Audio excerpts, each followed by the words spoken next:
Unprecedented times. How often have we heard that expression in the last couple of weeks? But are they? A century ago, 55,000 Canadians died of what was known as the Spanish flu, and most of them were between the ages of 20 and 40. This just after 60,000 Canadians had perished in World War I. And during those years, 1 in 7 Canadians was in military uniform. Keep in mind that at that time our population was slightly less than 8 million people. Unprecedented times. Then in World War II, 6 million Jewish people were murdered by a madman named Hitler and his company for no other reason than being Jewish. Since then, of course, we've seen 9/11, Afghanistan, and the list grows. The times may not be unprecedented, but they are serious. And as a result, many people are concerned. Some are concerned about a weakening economy and what that will mean to their jobs and to their incomes. And this is a very legitimate reason to wonder and ask what's happening next. So today we're going to talk about how do we deal with strong emotions in a weakening economy. How do we cope with those emotions that come and go as life changes? A messenger of God named the Apostle Paul wrote a letter to a group of Christian believers in the city of Ephesus. And we're going to find this part of their story in that letter called Ephesians chapter 4, beginning at verse 25 and going right through verse 32.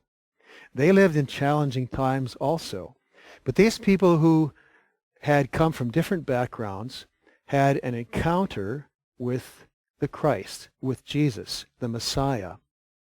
They had come to believe in him as the Son of God, and they went through unprecedented change. But even though their lives pivoted remarkably, and they became different from the inside out, they were still emotional beings.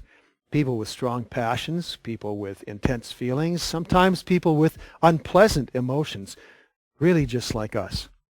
And so today, we're going to talk about how Paul said they could deal with these things. In the first part of today's message, we're going to talk about the powerful feelings and how do we deal with those feelings that prompt us to look after number one, the self. And how do we respond to those? First of all, we'll see that truth is stronger than dishonesty. He wrote, "So stop telling lies." Something that seems kind of odd to say to a church. "Let us tell our neighbors the truth, for we are all parts of the same body."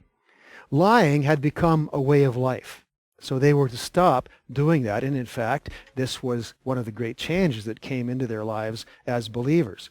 Each of us, as they did, represents one part of the body, and so this is true of every local fellowship and also of the community at large. If one of us has a loose relationship with the truth, someone else will be infected by that and perhaps believe that it's okay to have a loose relationship with truth.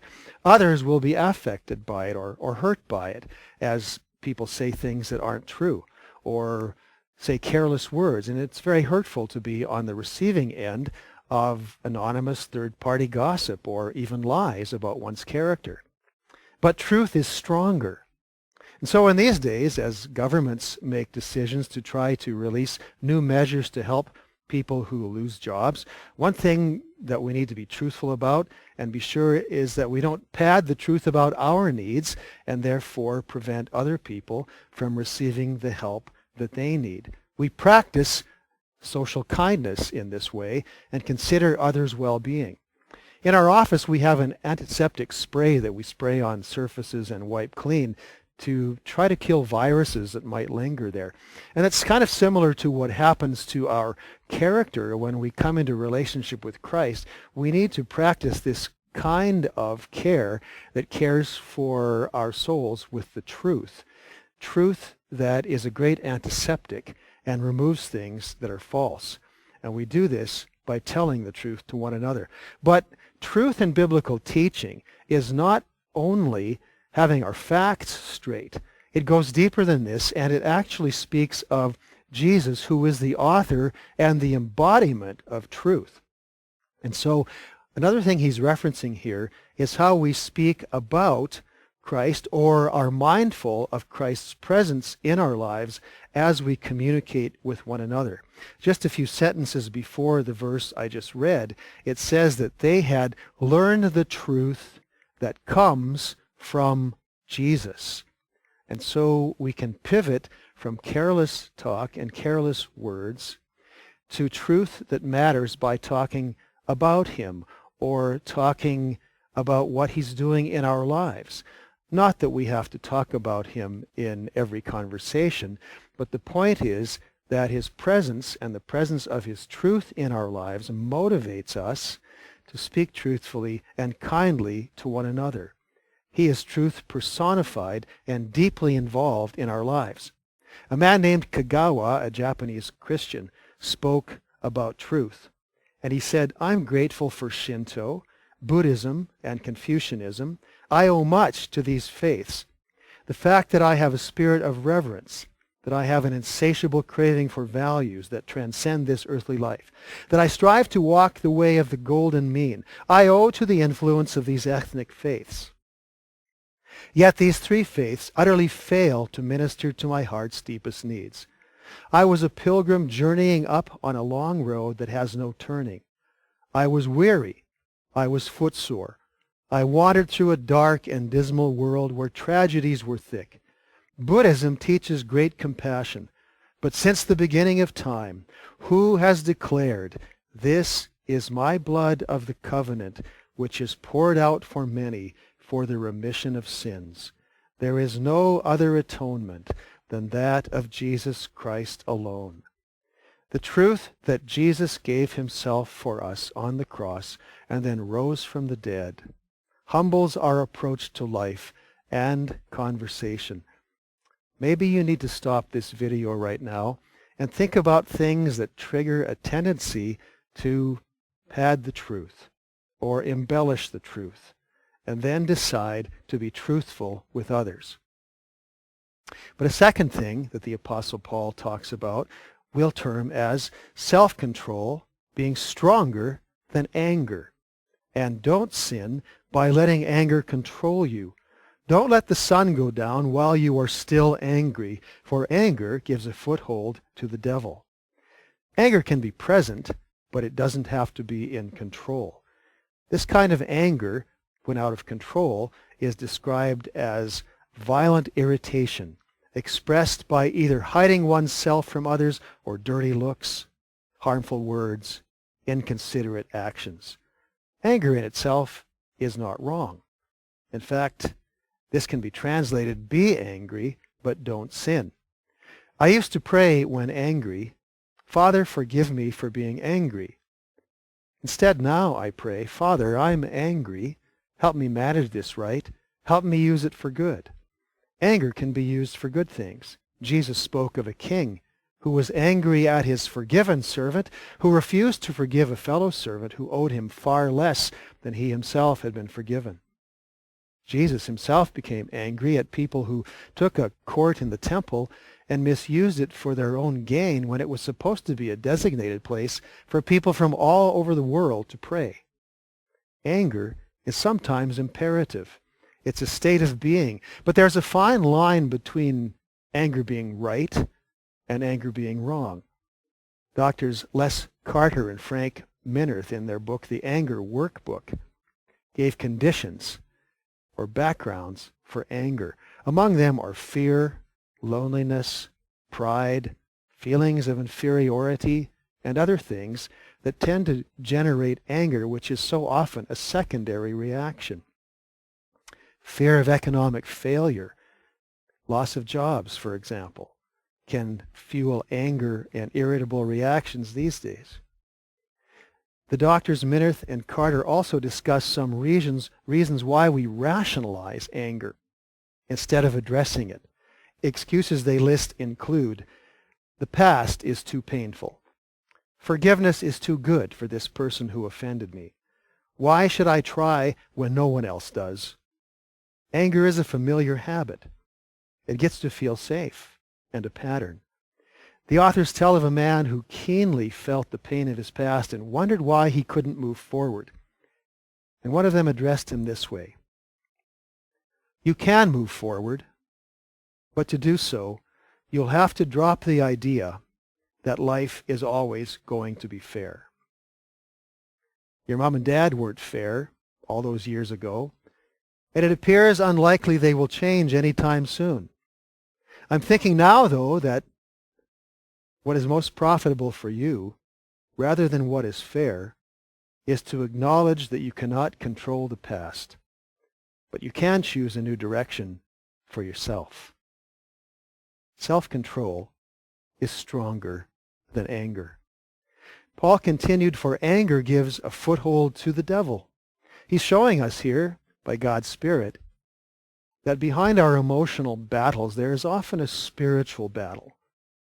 It's one we've already won if we've given our lives to Jesus Christ, but if angry feelings continue to dominate and angry behavior continues to control our thoughts, then we need to go back and discover where we felt hurt or shamed or disappointed in life or rejected or something else. Then we might need to choose, if that's the problem, to forgive. Forgiveness is a decision. Healing is a journey. Healing begins often with that first step of forgiving someone else. And it takes the power away from our spiritual enemy who looks for bitterness as a seedbed into which he can plant deep anger and resentment. You might have a good reason for being angry at someone. You don't have to pretend that injustice was justice. You don't have to pretend, nor should you, that hatred was love. But somebody said that unforgiveness is like drinking poison and then expecting your enemy to get sick. James, another apostle, wrote, God opposes the proud, but favors the humble.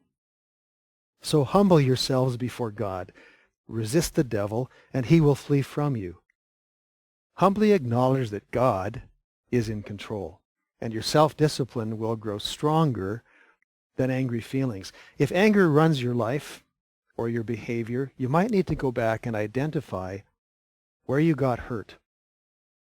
You might need to choose forgiveness over bitterness. Maybe you need to stop this recording and take time to ask yourself where it began or what fuels your anger. You may need to ask these questions. What is the root of my perpetual anger? And what skill will I humbly ask God for in moments of intense anger? Practice social kindness and consider others' well-being in this. A third thing is that generosity is stronger than greed. If you are a thief, he says, quit stealing. Instead, use your hands for good hard work and then give generously to others in need. As in the case of lying, this meant that the Ephesian Christians were no longer stealing. Tough to imagine having to say to believers. However, if you're culturally ingrained with the idea that someone else's stuff is fair gain, then becoming generous is a big change. Stealing wasn't entirely condemned in some ancient cultures. Strong feelings of fear these days might lead some to believe that they could take what is not rightfully theirs in order to survive the coronavirus scare. We don't know how much the pandemic will impact our respective jobs or careers or incomes or lifestyles. We could choose to live in fear that motivates greed, or we can pivot from sin to service. We can pivot from greed to generosity. Giving is one obvious illustration of the value of working. Paul modeled this when he said, we work wearily with our own hands to earn a living. If we're worried about having enough food or money in the coming days, we need to stop and think about who to give to. Jesus told people that it's impossible to love both God and money, and he continued saying, this is why I tell you not to worry about everyday life. Whether you have enough food or drink or enough clothes to wear, isn't life more than food and your body more than clothing? So who is in need, and what does this mean? The word translated need refers to necessity. Here are some suggestions for generosity. Notice people in your own circle of friends or family, your neighbors, Does somebody need a little bit of help?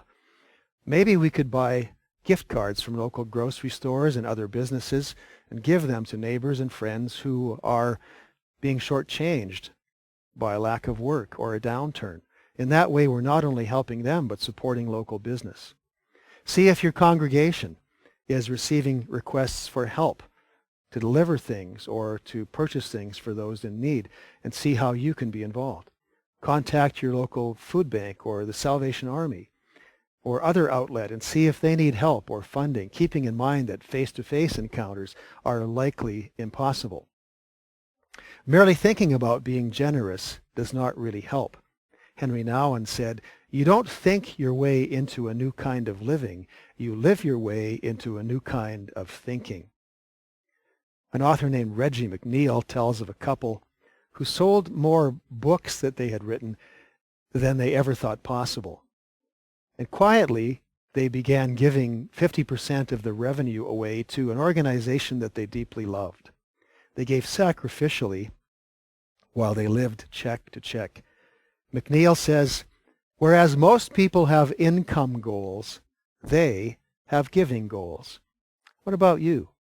In these times, do you have income goals, worry goals, or have you set some giving goals? Practice social kindness. Pivot from greed to giving and consider others' well-being. And then, encouraging words are stronger than foul language. It says, don't use foul or abusive language. Let everything you say be good and helpful, so that your words will be an encouragement to those who hear them. Foul literally means rank, putrid, rotten, worthless, disgusting. It is a trend in our society to let fly, in some cases, with whatever you feel. Foul talk can also include slander or gossip that destroys another's reputation. But words are contagious, not only because others feel empowered to copy how you speak, but also because foul words are like taking garbage and sprinkling it all over your Christmas dinner. What is foul fouls that which is good. Foul language is easy for some of us. We're good at quick retorts. The temptation is to give in to frustration and let it flow through our language. Non-stop criticism of government, spewing negatives about others' failures or perceived flaws, these are all useless. They're garbage. Before we talk, we need to ask ourselves, how is what I'm about to say going to help somebody else? And if the answer is that there is no help in what we're about to say, the only thing people should hear from us is just like that. The New Testament gauges whether something is effective or not by whether or not it builds up other people. For example, spiritual gifts must build up other people. Culture and ceremonial habits should build up others and result in harmony. Helping others do the right thing builds them up. Encouraging each other builds up people. And here in Ephesians 4, verse 29, words are to be useful, an encouragement to those who hear them. The word encouragement literally means a blessing, and it can be material or spiritual in nature.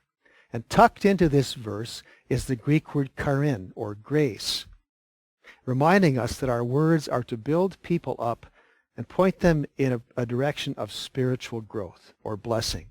Practice social kindness with encouraging words. How do we switch to or grow in encouraging words? Lots and lots of practice. Authors Maxie Dunham and John Walt share a story of an old man who was asked why he talked to himself so much. And he responded and said, "Well, sir, you see, it's this way. I like to talk to an intelligent person, and I like to hear an intelligent person talk." Well, if self-talk is what it takes to encourage us to be encouraging, then so be it. Emotions don't go away when we become Christians. To pretend they do is to bury them and to get emotionally and spiritually sick. We've seen that truth is stronger than the feeling we should cover up with lies. Self-control can help us face feelings of destructive anger. Generosity counters feelings of greed, and encouragement can reset feelings that pour out in foul language. We're going to take a short break, and then we'll come back and finish part 2 of this message with some tactical ideas about how to manage our emotions.